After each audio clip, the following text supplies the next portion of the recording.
Later that year he starred opposite Meryl Streep on the big screen in The French Lieutenant's Woman, and he hasn't been out of work since. He is one of a handful of stars to achieve America's Triple Crown of acting, winning an Oscar for Reversal of Fortune with Glenn Close, an Emmy for TV period drama Elizabeth I with Helen Mirren, and a Tony for the Tom Stoppard play The Real Thing. Later he enjoyed huge success in the long-running TV series The Borgias and, more recently, has played opposite Lady Gaga in House of Gucci and starred as wartime British Prime Minister Neville Chamberlain in the Robert Harris adaptation Munich, The Edge of War. Yet away from the stage or screen, he shuns show business circles and is happiest, he declares, at Kilco Castle in County Cork, Southern Ireland, a 15th-century doorupper he bought a few years ago and has enjoyed renovating. It is where he likes to huddle away from the bright lights of London, tinker with broken furniture and occasionally even take out his fiddle to join in musical evenings in the local pub. He is so low-key in his private life, those around him can forget that he is, well, really rather famous. He chuckles as he recalls one time when his two sons were small and their then nanny took a work call. She answered the phone and came running into the kitchen, he smiles. She said, "Clint Eastwood is on the phone for you." Then she dropped to the floor in a faint. He shuns show business circles deliberately. "I don't spend time with actors when I'm not working," he insists. Although he makes an exception for his actress wife Sinead Cusack and their son Max, 37, who followed in his parents' footsteps, unlike his elder brother Sam, 43, a successful photographer. Perhaps it is no surprise to learn Jeremy, 73, never planned to be an actor. The son of an accountant and a housewife, brought up in middle-class comfort in Cowes on the far from edgy Isle of Wight, he always wanted to be a vet. "I wanted the sort of life that meant working with animals and being in the country, but I found out that my brain isn't very good for sciences, so that wasn't an option for me," he admits. What his brain was good for, he discovered, was drama. Play reading classes were the only ones that interested him at Sherborne, the public school he attended, and when he left, the obvious next step for him was to take a quick jaunt across the West Country to Bristol Old Vic. "I wanted to be a gypsy. I wanted to travel around and stay outside of life and comment on it with a group of friends telling stories around the campfire," he says. "I wanted to be able to move outside the structure of life's society, which I'd been educated in and didn't like. I wanted to be a rogue and a vagabond, I was very romantic about it." What he found, when he left drama school, was a life of hard slog with more than a few knockbacks along the way. He is reputed to have spent a few months busking around the streets of Bristol before he began to land small parts in plays, which led to larger parts in plays.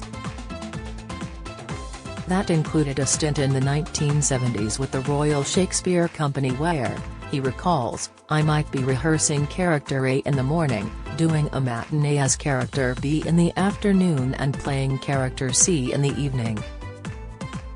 "I think him incredibly privileged," he says today. "I work in a profession I love with some of the most wonderful people in any profession." Okay, actors aren't always the most wonderful community to be part of, but when it's working, and we have a situation where the director has got a mix right, and the crew are all doing their job, and we have actors who are all telling the right story, and the same story, by the way, and are all adding their knowledge of life to it, and all going in the same direction, then that is the most wonderful feeling in the world. It doesn't always happen, but when it does, it's like being part of a great orchestra playing a great piece of music. I get back from life 1000% more than I put into it, and I think him very lucky because there are very few people who can say that. He is quietly proud of the acting success of Max, currently starring in the tense TV miniseries Flowers in the Attic, while taking another starring role in the long-running television spy thriller series Condor. Has a wonderful actor, Jeremy says. Has much better than I was at the age he is, and has been since he started. He has difficulties at the moment because these big series like Condor, they keep you trapped. They sign you up for 5 series and it's very hard to find other work that can fit in because they're never sure when they're going to start.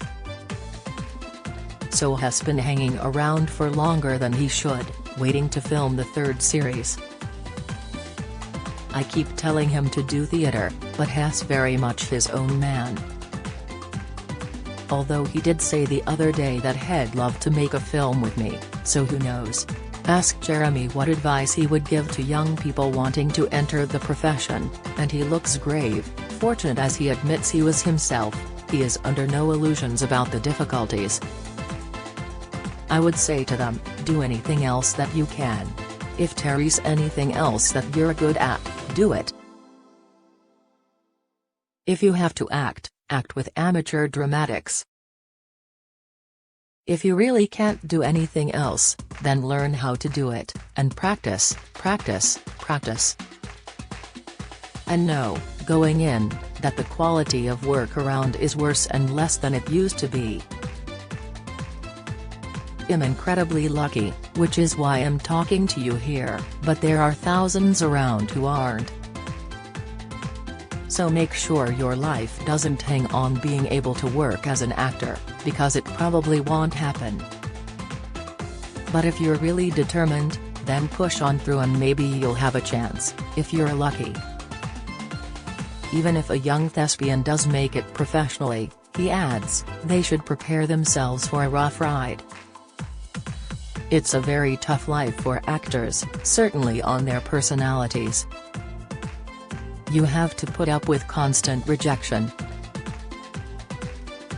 You have to put up with people thinking you're more interesting than you are, which is not good for people.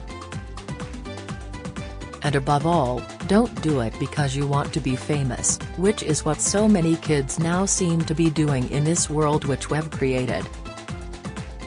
Really, don't do it for that reason because fame, apart from getting the odd table at a restaurant, is not what it is cracked up to be. True to his early veterinary ambitions, he remains an enthusiastic animal lover. His pet Smudge, a rescue from Battersea Dogs Home, goes everywhere with him, including the red carpet. Animals tend to make me happier, he says. I have very happy times when I'm with my dog and my horse.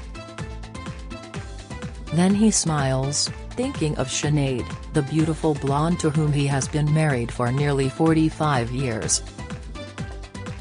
He rarely talks about their relationship, but right now just cannot resist making a Small Irons-style joke, adding, and with my wife, too.